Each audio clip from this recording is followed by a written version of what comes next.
how to set up or record new voicemail message on the Samsung Galaxy S25 series. First, tap on the home button to go back to the home screen.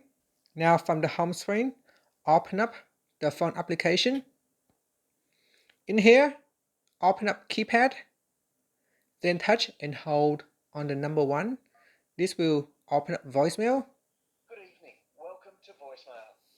No new messages and no saved messages. Main menu. To manage your greetings, press 2. To change your mailbox settings, press 3. So here For I will help tap on number navigating 2. your mailbox, you're using the system greeting. To set up your all calls greeting, press 1. So press 1 to set up a new To set up voicemail your message. all call to record this greeting, press 3. So say here to record a new greeting, press number 3. So we press on number 3. To record this greeting, press 3. Please record your greeting. Press the hash key when you're finished.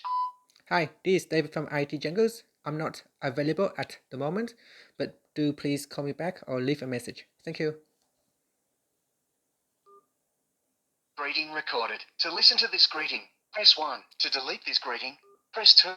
Hi, this is David from IT Jungles. I'm not available at the moment, but do please call me back or leave a message. Thank you. And there you go. We can to press. Listen to this greeting, press 1. So to we can delete press this 1. greeting, press 2. To We can press re-record 1. this greeting, To delete the press 3. greeting, we can press number 2. Greeting deleted. To record this greeting, press 3. Please record your greeting. Press the hash key when you're finished. Hi, it's David here.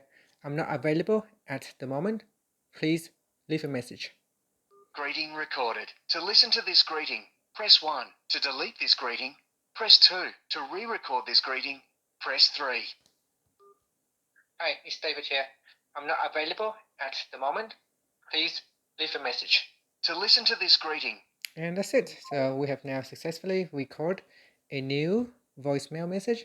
And so whenever someone calls you and you are not available, your voicemail will get activated and they can leave a message in your voicemail box.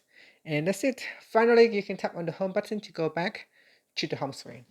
Thank you for watching this video. Please like and subscribe to my channel for more videos. Now every network provider is different, so you may have a different set of instruction when you log into your voicemail box. And that's it. Thank you for watching.